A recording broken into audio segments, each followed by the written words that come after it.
You don't need a leadership title to be a leader. You can start leading today from any role at any level. It isn't about your position, it's about your impact. I found over the years, even before I was in senior positions, that being a leader can be from any level. So I thoroughly support that and impress that on both my colleagues around me and anyone that'll listen, basically. I don't think that there's ever been a time in the history of the world where you can decide to be a leader, and not only can you gather a following that are just within your local area geographically, but it can be a global following. Yeah, I agree. I totally see what you're saying and totally agree with that, is that this is a wonderful time to be alive and to lead people. We live in a soundbite society. How you make your soundbite heard is absolutely key, and making sure that you're using all of those leadership traits, you're leading by example, effective communication in however format that comes across in, be it electronic communication, written format, it's absolutely paramount. And you do not need to be in a senior position in any business to be a leader. The key role of any CEO is a facilitator, and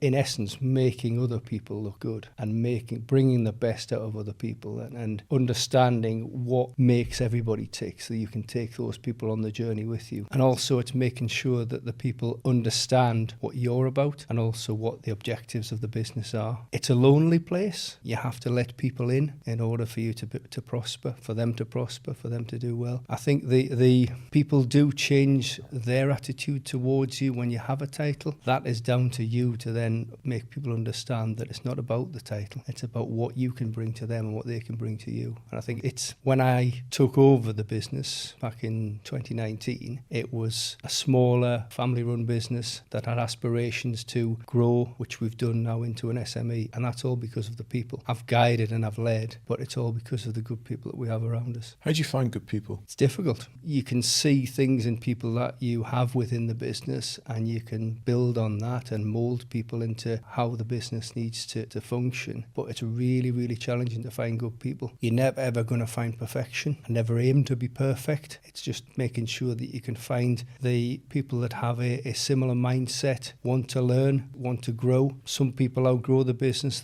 outgrows some people. Don't be afraid to change. I think that's a key mantra, is always look outside to see what's available. If there's a set of skills that the business doesn't currently have, we're not afraid to do that. We've done that very successfully at times. Other times we've developed people from within the business who've got something about them, who want to learn and want to take their own career forward. And don't be afraid to take a risk on someone, particularly where someone's been with a business a number of years. They may have unknown skills that until you ask and find out about them as a person, what they're about, you can't really unlock that and harness that. We're big advocates of learning, and we have a big learning culture. We have electronic learning. All of us throughout the business, including myself, on a monthly basis do a number of small training courses online. It may be such things as drug and alcohol awareness. It may be something such as updating building regs or health and safety regs, but it's all relevant to everybody in the business to learn, and we have a strong learning culture which can only take us forward. Lead by example. Make sure that people understand what's required. Look at your performance and the business's performance, and always strive to be the best you can possibly be. And I think from a very early age, it was all about making sure that you did the right thing and be respectful of everybody around you. You will meet people, and I have met people over the years where you go, well, I wouldn't do it that way, and you learn a lot from people doing the wrong things. Certainly how not to repeat certain elements, but I've learned a hell of a lot from people to do the right things, and most of that is pretty self-explanatory, but you've just got to be mindful of how to put that into action. Apart from your father, you've mentioned him a few times in terms of the inspiration that he's been to you, but what other people have inspired you? I've had various mentors in my working life. I'm pretty inquisitive. I like to know how things work. I like to know how people work. So I've learned a lot from studying various people in people I've never met before, but understanding what makes them tick, particularly people who are successful, whatever that success actually means, be it from a sporting environment or a business environment, and understanding what makes them tick. It's the old adage that the harder you practice, the luckier you get. And I think that's the same whether you're a sportsman, whether you're a business person, whether you're, using my dad's example, a dry stone waller. I don't think there's any sort of ceiling on what you can achieve if you put your mind to it. How successful you are, success is really down to what you feel that looks like. But don't underestimate how good you can be. How do you help the mental well-being of your team? A lot of questions. How are you? How's the family? Understanding what people's challenges are outside of work. That question there, how are you? Or maybe a slight variation of that question is, are you okay? Is a common phrase that's actually quite hollow. You don't actually mean it, but it sounds like what you're saying is, I'm genuinely asking the question, how are you? Yeah. As opposed to a greeting, which is maybe hello. Our culture, we encourage regular one-to-ones, and the first question, all of that is, give me a 1 to 10 of how you're feeling. Where are you? What support do you need? And that's from a personal perspective. Never mind work, because if the person is supported outside of work, and we can do anything to support that person outside of work, is straightforward. Making sure that the reduction in stress people don't provide good results both for themselves and for businesses. So making sure people's well-being is looked after, absolutely paramount. And that means a lot of different things to a lot of different people. Well-being, it can be what challenges personally someone's got going on. They may have a family member that has challenges, so it's not directly affecting their own health, but obviously their own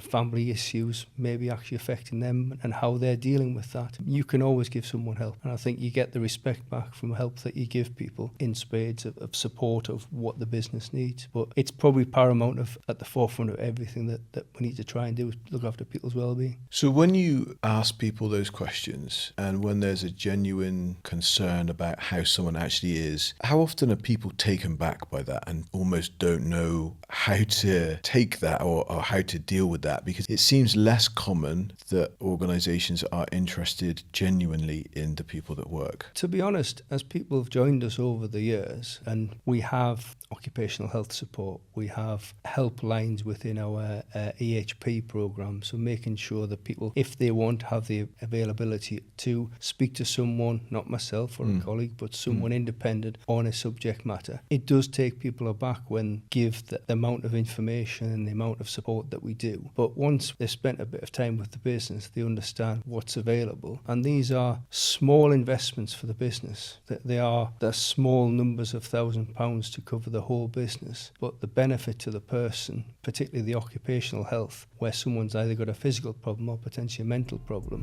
the support there is, it reaps benefits. We've proved we get people back to work quicker if they have challenges and give them support.